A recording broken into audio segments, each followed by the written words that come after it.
Hello, I'm Dilek Tuna and you're watching A News. Let's take a look at today's top stories.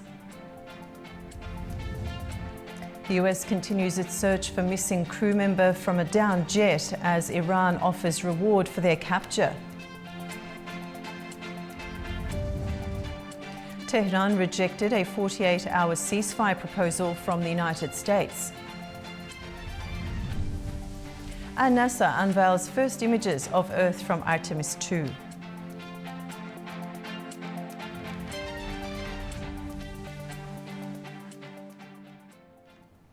The two US warplanes reportedly shot down by Iran, with two pilots rescued and a third still missing, is being searched for by Tehran.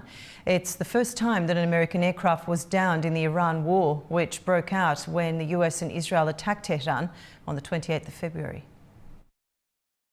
A US Air Force F-15E Strike Eagle was downed over Iran, and combat search and rescue efforts are underway for any survivors. Both crew members ejected from the aircraft, with one being rescued alive and receiving medical attention. The search for the second crew member continues. US sources confirmed the aircraft was an F-15E Strike Eagle, capable of both air-to-air and air-to-ground missions.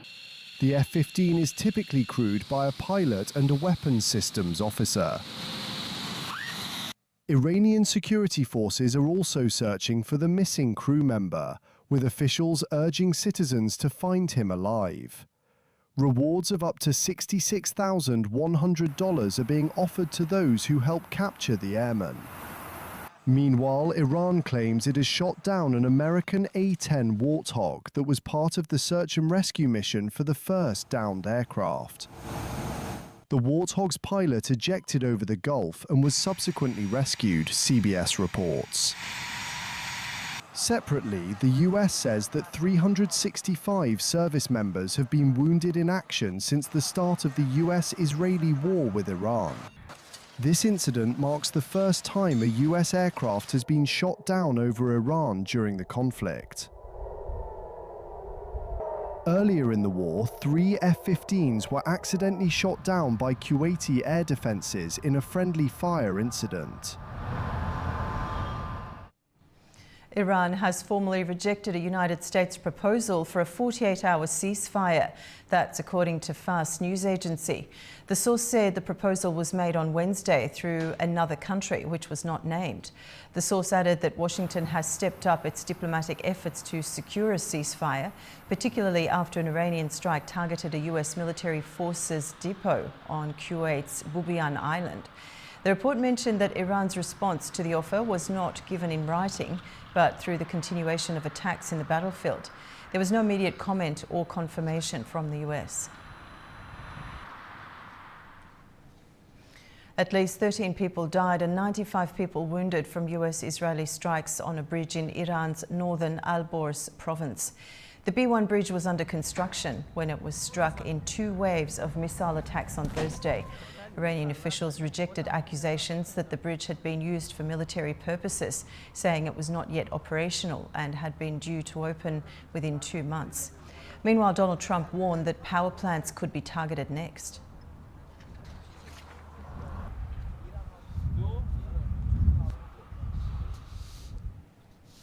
The UN Security Council is preparing to vote on a Bahrain-backed resolution aimed at protecting commercial shipping in the Strait of Hormuz. However, China has expressed opposition to any wording that could authorize the use of force, warning such measures could further escalate tensions linked to the ongoing Iran war. Now, the proposed resolution has already been revised to remove language allowing all necessary means, reflecting divisions among major powers on how to respond to the disruptions in the Gulf. Let's bring in our guest now. Anna Evans joins us. She's a political analyst from Lisbon, Portugal. Anna, welcome to the program. Thank you. Now, the resolution's already been watered down after opposition from China and Russia to authorising force. What does this tell us about divisions among major powers over how to manage this crisis? Well, it is the classical problem with the United Nations that it is extremely hard to build consensus in the Security Council and, to achieve a force that is military backed, but that has the legitimacy of the United Nations mandate. So throughout the recent conflicts, we've witnessed over the past years, this has systematically happened. If there is one of the members related to, to the two blocks, the West, US, UK, or the East, China, Russia, that immediately translates into non-consensus and, a lack of a military-backed solution with the legitimacy of the United Nations. So it is a typical case of the major divisions between East and West, and the global South as well. And China's warned that allowing force could escalate tensions further. Is Beijing positioning itself as a stabilizing actor or protecting its own strategic interests in the region? Well, Beijing has the two arms of a strategy, being a peacemaker, trying to increase even further its diplomatic influence in the Middle East, but at the same time protecting its interests. We need to take into account that China is the largest oil importer in the world, and that China has relied massively on Iranian oil, in particular since the 2021 cooperation agreement between Iran and China, which predicts and foresees that China is allowed or has the right to buy a massive amount of oil from Iran. Now, the issue is that since this war started, the Iranian production and distribution capacity has been obviously damaged. And therefore, these in strategic terms is very complex for China because it means China is facing an energy crisis and facing access and price issues which are really, relevant for its economy. So, of course, Russia is increasing its sales to China, but still the Iranian problem is a massive problem for China. Also, we need to take into account that China also has done massive investments in the Arab Gulf countries, so not only in Iran. And so China, in different ways, is very much immersed in interests, in economic interests in the region on both sides. So it tries to play on that aspect, to play a mediator role, and at the same time to try and safeguard its economic interests. Okay, and one final question. If the UN can't reach a consensus, could we see countries forming coalitions, ad hoc coalitions outside the UN framework to secure shipping routes? Well, we are already seeing these kinds of coalitions that are non-UN backed in terms of the countries that have most interests at stake. And we have already seen that there has been, as usual, since the beginning of President Trump's mandate, there has been a dissent between, different members of NATO and, what the US is trying to achieve strategically and what the Europeans are willing to do in terms of patrolling the Hormuz Strait. And so, all these movements outside of the United Nations have been progressing one way or the other. And definitely that's what we should expect, that more discussions continue between the United States, some of the European members, and also obviously the interested parties, in this case Israel and the Gulf countries. Anna, thank you so much for joining us on the program. As always, it's a pleasure talking to you. Thank you. And now in other world news, the Springs fire in California's Moreno Valley spread rapidly on Friday, fueled by windy conditions and prompting evacuation orders across parts of Riverside County. The National Weather Service issued a wind advisory citing gusts of up to 80 kilometres per hour that contributed to the fire's swift growth. Local authorities reported that the fire had expanded to 4,000 acres by mid-afternoon. Emergency teams are working to contain the blaze as evacuation orders remain in place for affected areas. The first images of Earth taken by astronauts on the Artemis II mission were unveiled on Friday. The crew has several devices on board to take photographs from inside their Orion capsule. Devices included GoPro action cameras, iPhones and professional Nikon cameras. The mission launched from Florida on Wednesday, and on day 6, the astronauts are expected to reach roughly 252,000 miles from Earth, the most distant point ever flown by humans.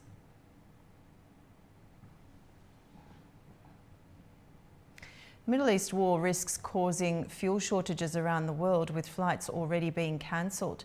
The global aviation industry is facing a jet fuel crisis due to rising costs triggered by the ongoing conflict.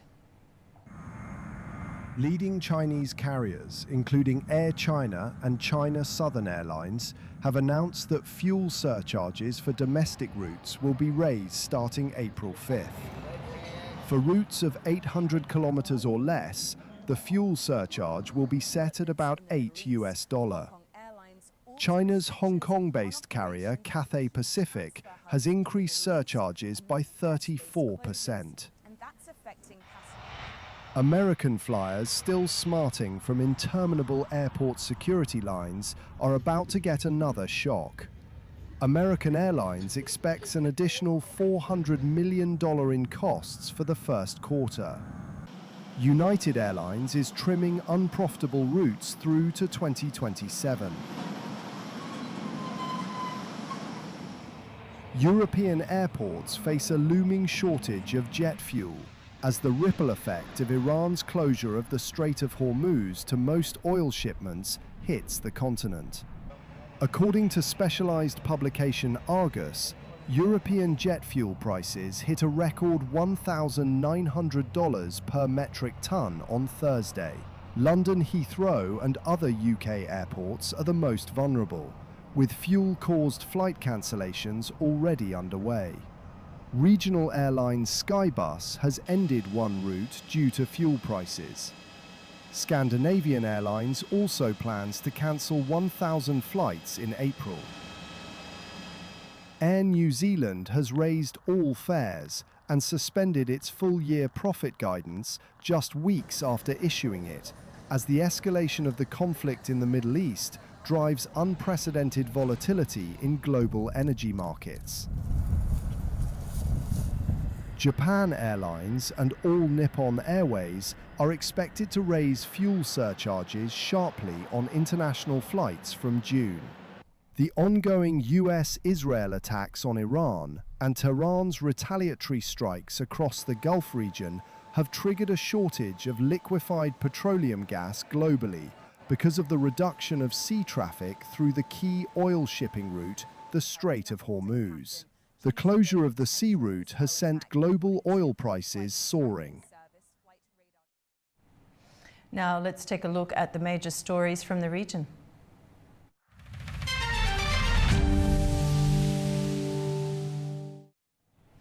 Another convoy of aid is heading from Azerbaijan to Iran. It's part of ongoing efforts to support the Iranian people during this time of need. Our correspondent Gulcin Kojalieva reports. Behind me, these aid trucks are preparing to depart as Azerbaijan once again demonstrates its support for neighboring Iran with a new shipment of humanitarian assistance. The aid is being sent on the instructions of President Ilham Aliyev, aimed at helping meet the growing needs of the Iranian population. In total, 200 tons of supplies are being delivered, the majority consisting of food products along with medicines and medical equipment. The latest shipment comes as humanitarian needs in Iran continue to rise, with increasing pressure on essential supplies and healthcare resources. At a time when Iran is facing extremely difficult circumstances following military attacks, this support is of great significance. As you know, there has been a global response, with people in many countries expressing their solidarity with the Iranian people. However, it's important to emphasize that the Republic of Azerbaijan has played a leading role in this regard. It was among the first countries to send humanitarian aid, and the continued delivery of assistance demonstrates its commitment to sustaining this support and once again reaffirming its solidarity. Azerbaijan has already sent several rounds of aid in recent weeks, underscoring what officials describe as an ongoing commitment to support the people of Iran during a difficult period. This convoy of 10 trucks will now carry that assistance across the border, reinforcing both humanitarian support and regional solidarity in the face of continuing challenges. This is Gülçin Hocalayeva with Nijat Kasımov for A News. Turkey is now looking at ways to move its oil and gas without relying on the Strait of Hormuz, as tensions linked to Iran begin to threaten the flow of energy and the security of global shipping routes. Turkey has drafted 5 alternative routes for the transport of oil and gas that would bypass the Strait of Hormuz, according to local media reports citing the Turkish Trade Ministry. Trade Minister Omar Bolat said Ankara was taking active steps to establish alternative transit corridors that could serve both energy producers and consumers, especially during times of crisis. The Hormuz Strait is one of the world's most critical maritime choke points, with roughly a fifth of global oil trade passing through the strategic waterway. Disruptions caused by the ongoing regional war have raised concern about energy security and rising shipping costs. Among the alternative routes being considered are overland deliveries through Iraq and Syria, as well as a possible transit corridor linking the Suez Canal, the Red Sea, Jordan, and Saudi Arabia. Another proposed route would move energy shipments from ports in Oman to the United Arab Emirates and onward to regional markets. Yet another route being considered, around Africa's Cape of Good Hope, is also reportedly being evaluated. But officials say this is less attractive because it would extend delivery times by up to 15 days and significantly increase shipping costs. Earlier reports had indicated that Turkey, Egypt, and Saudi Arabia were mulling the creation of a joint consortium to coordinate oil transport from the Gulf region.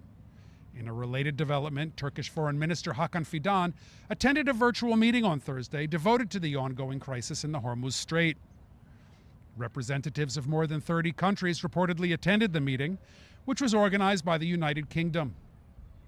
Since the regional war began more than a month ago, Iran has allowed one Turkish-owned vessel to transit the Hormuz Strait, while 14 others are still awaiting Tehran's permission to cross. This is Adam Morrow for A News in Istanbul, Turkey. Joining me now is Mr. Mehmet Öğütçü, chairman at London Energy Club and former Turkish diplomat. He joins us from London, UK. Mehmet, welcome to the program. My pleasure.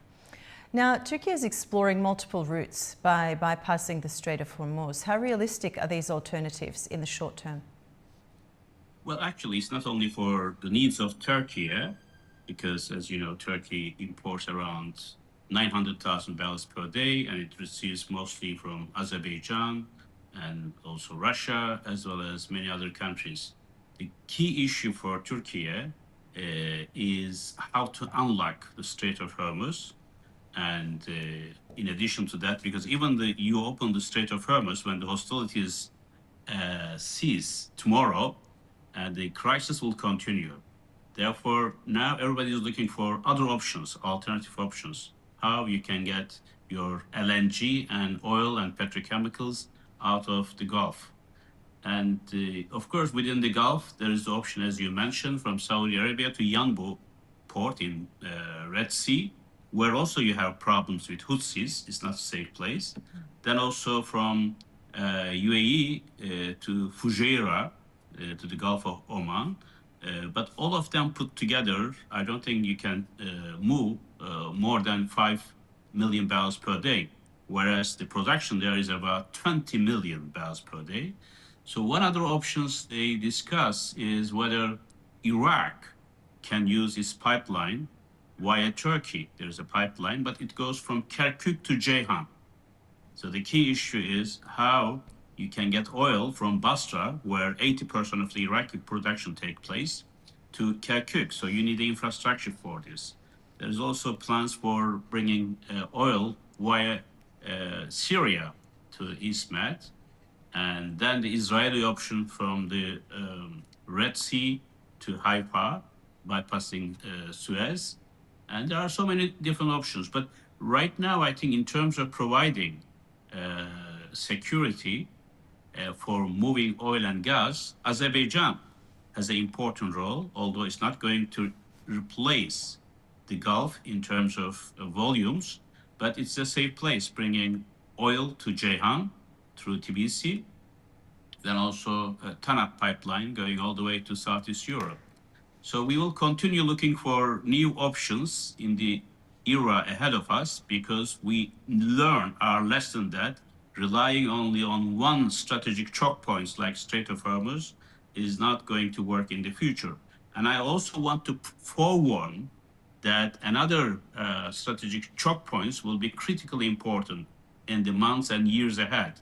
That is Malacca Strait between Malaysia and Indonesia, where almost 90% of the oil and LNG and other cargo for China, Taiwan, Korea, and Japan pass through. That's the most critical heartbeat for the world's energy and commodities. I think in the future, we will worry more about not volumes, but the flow of security, how we can move the oil, natural gas, and other commodities that are critical to the sustainability of economic development in Asia Pacific. US doesn't have to worry because it is the world's largest oil producer and soon to be the largest LNG producer and exporter. The real challenge is for Europe, especially for LNG, after Russian gas disappeared from the supply radar, and then Asia Pacific economies. Okay. Mr. Mehmet Özçur, we're a little short on time. Thank you so much for joining us today. I appreciate your analysis. My pleasure. The Bushehr nuclear power plant in Iran came under attack, reportedly by US and Israeli forces, resulting in the death of one employee, according to Iran's Atomic Energy Organization. According to the IAEO, the explosion and shrapnel damaged one building, but the main facility and its operations were not affected. The strikes are part of ongoing regional tensions in the Middle East, which have included attacks on military and strategic targets by multiple countries.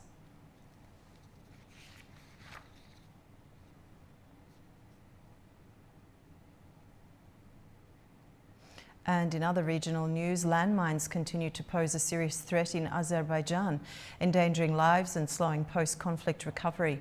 Since 2020, hundreds of civilians have been killed or injured, highlighting the urgent need for ongoing demining efforts. Innovative technologies, including robotic solutions, are helping the country lead by example in mine clearance and humanitarian safety. Landmines are silent traps hidden beneath the ground, widely used in conflicts due to their low cost, ease of deployment and long-lasting impact. To raise awareness of the dangers they pose, the International Day for Mine Awareness and Assistance in Mine Action is observed annually on April 4th. The day highlights ongoing mine clearance efforts, support for victims and the importance of global cooperation. The threat posed by landmines is severe and ongoing, with over 100 million people worldwide at risk. The United Nations Mine Action Service, UNMAS, has spent more than 20 years supporting communities affected by explosive hazards, ensuring the safety of civilians, peacekeepers and humanitarian workers. Its work includes mine clearance, risk education and assistance for affected populations.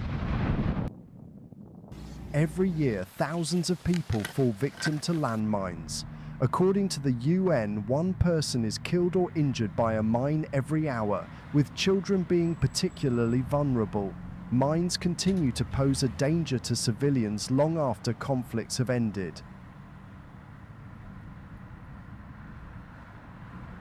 Globally, the legacy of wars and conflicts remains visible in many countries. International monitoring reports indicate that over 50 countries and territories are affected by mine contamination. In 2023, more than 5,000 people were killed or injured by mines and unexploded ordnance, an increase of 22% compared to 2022. Approximately 37% of the victims were children. Countries such as Afghanistan, Syria, Iraq, Yemen and Ukraine continue to face widespread contamination, significantly impacting human life and post-conflict recovery efforts.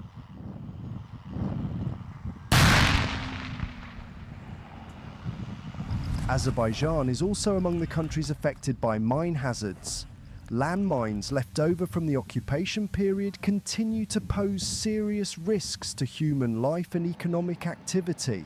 In the post-conflict period, these areas remain a major obstacle to safe return for displaced populations. Since 2020, 421 people in Azerbaijan have been affected by mine explosions, including 72 fatalities and 349 serious injuries. According to Presidential Assistant Hikmat Hajiev, that for over 30 years, about 12% of Azerbaijan's land was contaminated with more than 1.5 million landmines. Mine contamination continues to hinder reconstruction efforts in Karabakh and East Zangezur and complicates the return of former internally displaced persons. Overall, since 1991, 3,400 people in Azerbaijan have fallen victim to landmines, including 362 children and young people and 38 women. Mine clearance operations in Azerbaijan are continuing at an intensive pace. So far, over 69,000 hectares of land have been made safe and cleared. At the same time, more than 52,000 unexploded ordnance have been discovered and neutralized. Azerbaijan has set an example in mine action by applying technological approaches. Robotic technologies not only protect human life but also speed up post-conflict reconstruction and contribute to international cooperation. Despite global progress in mine action, challenges such as limited resources, lack of political will, and technical difficulties remain. The continued presence of landmines in more than 50 countries highlights the need for long-term international collaboration and sustained investment. That's the news for this hour. Do stay tuned to A News for more updates.